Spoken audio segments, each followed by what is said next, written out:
신천지 탈퇴자 새벽 기도회입니다. 8월 7일 금요일입니다. 오늘의 주제는 신천지 총회장이 사망하면 계시록 6장 14절의 실상처럼 결국 신천지 장막 성전은 사라진다, 이란 제목이 되겠습니다.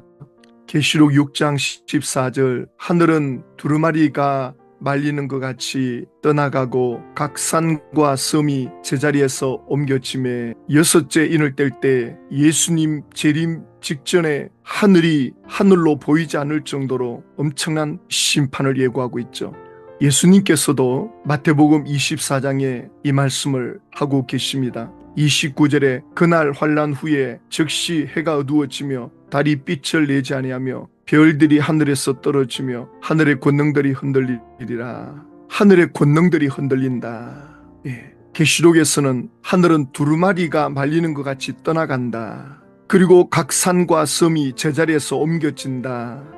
이 사건이 과거에 한번 있었던 적이 있죠. 노아 홍수 사건입니다. 노아 홍수 이전에는 땅이 하나요, 바다가 하나였습니다. 노아 홍수 이후에 이 지구에 대이변이 일어났죠.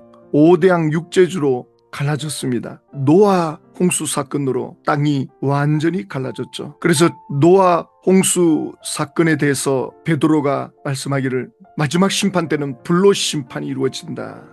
예수님께서는 노아의 때와 같이 인자의 임함도 그러하리라. 윤리도덕적으로도 타락을 하겠지만 노아 때도 하나님의 심판으로 진행된 것처럼 마지막 때도 하나님이 직접 심판하신다는 거죠. 그래서 모든 하늘과 땅의 질서가 흔들리게 됩니다. 지금 이 세상은 예수님의 재림의 징조를 보여주고 있습니다.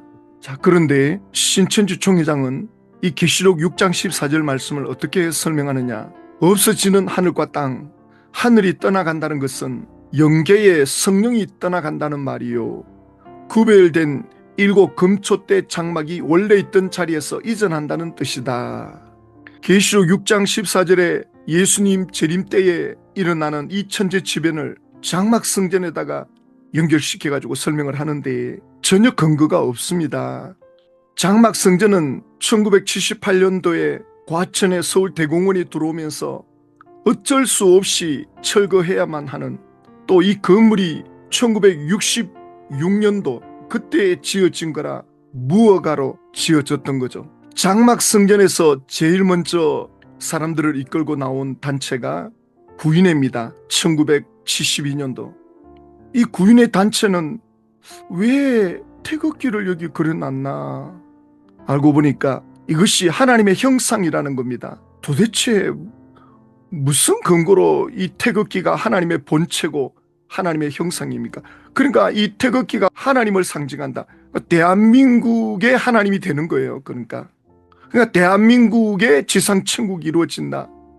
그래가지고 자기 단체에 오면 천국행 티켓을 받는 거다. 그래가지고 천국행 차표를 판매하다가 사기 행각으로 고소당해가지고 구속되었는데 감옥에서 죽게 되죠.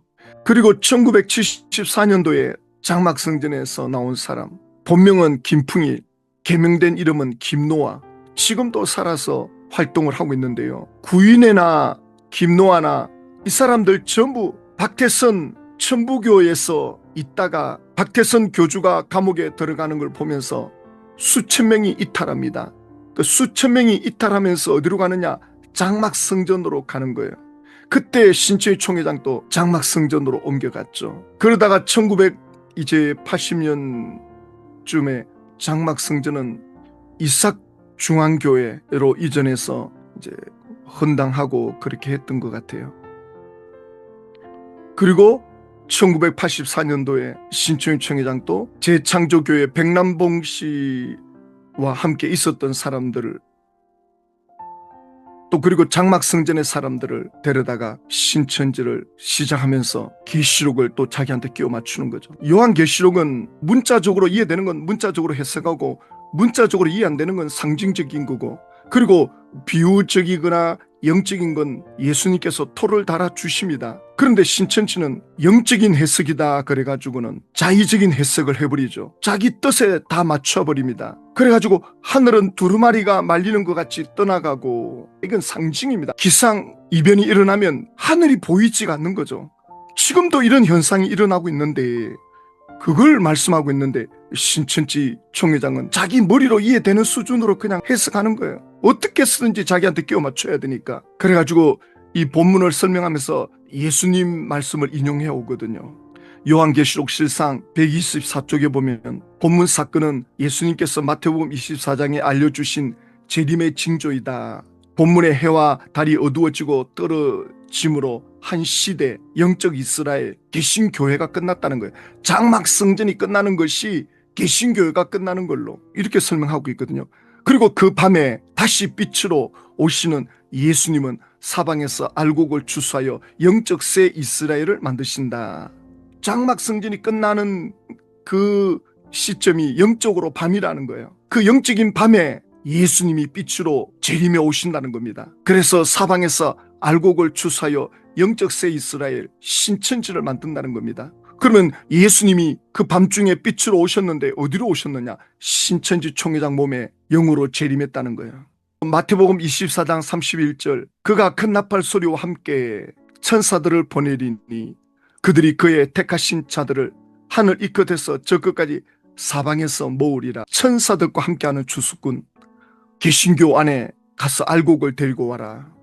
처음에는 신천지가 개신교인들 상대로 추수했다 그러더라고요. 나중에 그게 안 되니까 이제는 뭐 이것도 저것도 가리지 않고 아무나 다 했다는데, 인간 자체가 이렇게 부패한 죄성을 갖고 있습니다. 신천지 총회장이 거기에 쓰임을 받은 거죠. 자기 양심을 팔아먹은 거죠. 아무리 성경 지식이 없어도 하나님의 말씀을 가지고 자기 욕망대로, 자기 욕심대로 해석하면 이건 잘못됐다. 누구나 다 알 수 있는 거를 그걸 무시하고 성경을 자기한테 끼워 맞춘다. 굉장히 교만한 거죠. 이 상담 전문가들이 나이 들어가지고 존경받는 길은 뭐냐? 나이 많다고 존경받는 거 아니다. 존경받을 짓을 해야 된다. 그러면 나이가 먹었을 때 존경받는 게 뭐냐? 자기 중심적으로 풀면 안 된다는 거야. 어떤 사건을 다른 사람을 배려하고 남을 이해하고 그리고 자기도 이해하고 이런 사람이 존경받는다. 그 사람이 제대로 알고 있다. 성경도 그렇게 말씀하고 있죠.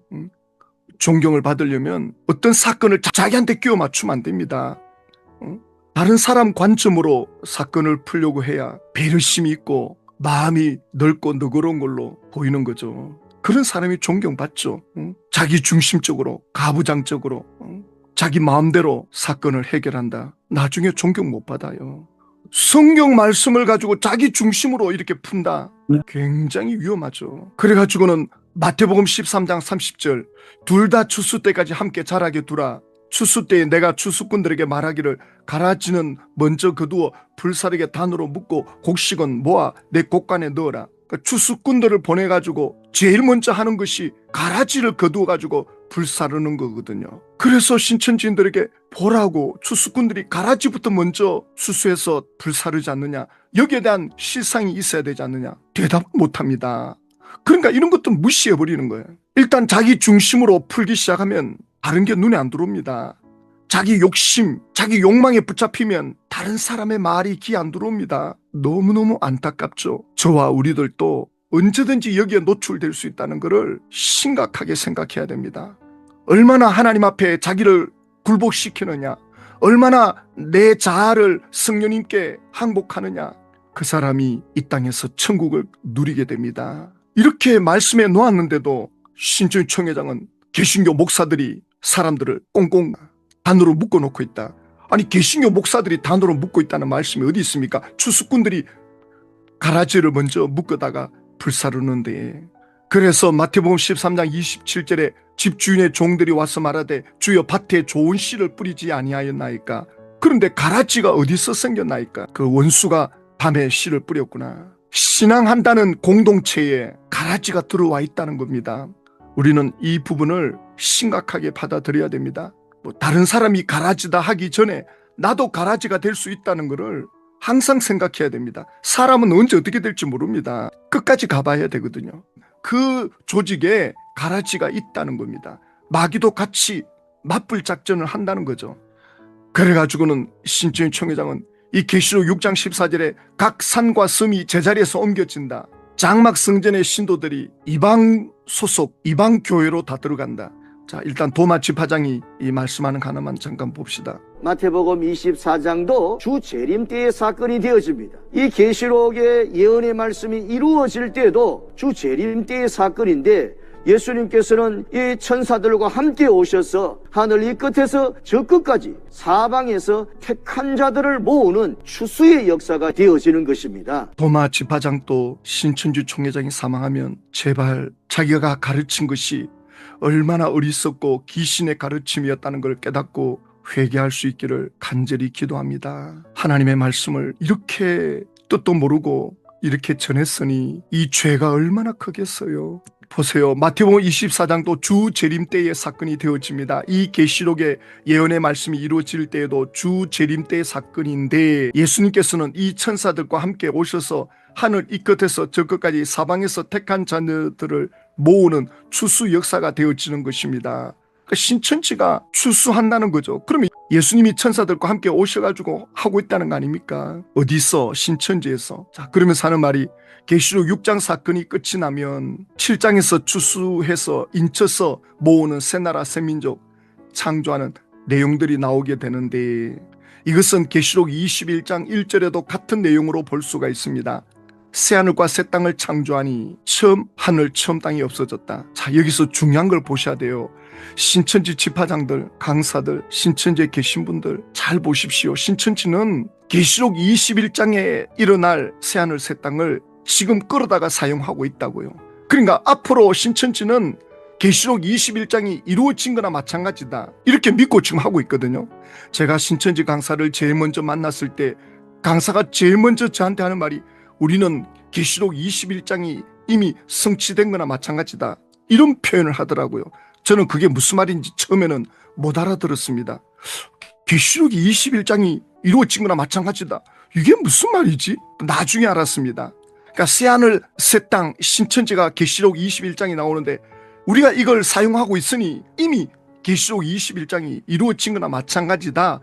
자, 그러면 신천지 총회장이 만약에 이걸 이루지 못하고 사망한다면 신천지는 새하늘 새 땅이 못 되고 그냥 하늘과 땅이 되는 겁니다. 그러면 하늘과 땅은 어디입니까? 장막 성전이 되는 거죠. 계시록 6장 14절의 실상처럼 총회장이 사망하면 신천지는 장막 성전이 되는데, 그 장막 성전은 산과 섬이 뿔뿔이 흩어진다. 결국 계시록 6장 14절 말씀대로 신천지는 완전히 무너지고 끝이 납니다. 그가 계시록을 가감한 대로 저주를 받는 거죠.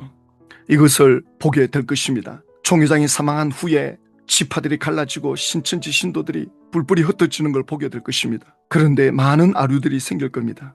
자, 그런데 데살로니가 후서 2장 10절에 이렇게 말씀하고 있습니다. 불의의 모든 속임으로 멸망하는 자들에게 있으리니 이는 그들이 진리의 사랑을 받지 아니하여 구원함을 받지 못함이라. 왜 이런 신천지 같은 불의의 모든 속임으로 멸망을 당하느냐? 진리를 사랑하지 않았기 때문이다 그러죠. 진리의 사랑을 받지 아니했다. 다른 말로 한다면 진리를 사랑하지 않았다는 겁니다.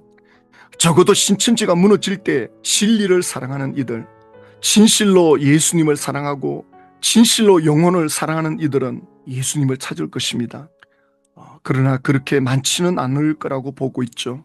왜냐하면 그들의 영혼이 너무나도 마귀에게 사로잡혀 있어서 영적인 충격과 상처와 질병으로 인해서, 혼란으로 인해서 진리를 분별하지 못하는 그런 상태가 돼버리는 거죠. 그래서 신천지가 와해되고 무너질 때 영적 혼란이 와서 뭐가 뭔지 모르고 아무것도 못 믿겠다, 하나님을 원망하고 불평하고 그렇게 자기 영혼을 멸망으로 가도록 내버려 두는 이들이 많을 거라는 것이 신천지 실상으로 계시록 6장 14절을 풀면 그렇게 되는 거죠. 하나님 아버지, 신천지는 요한계시록 6장 14절을 장막성전으로 연결시키고 있지만 신천지야말로 장막성전처럼 사라지는 처지가 됩니다. 하나님의 택한 자녀들이 예수님께로 돌이킬 수 있도록 하나님의 은혜를 구합니다.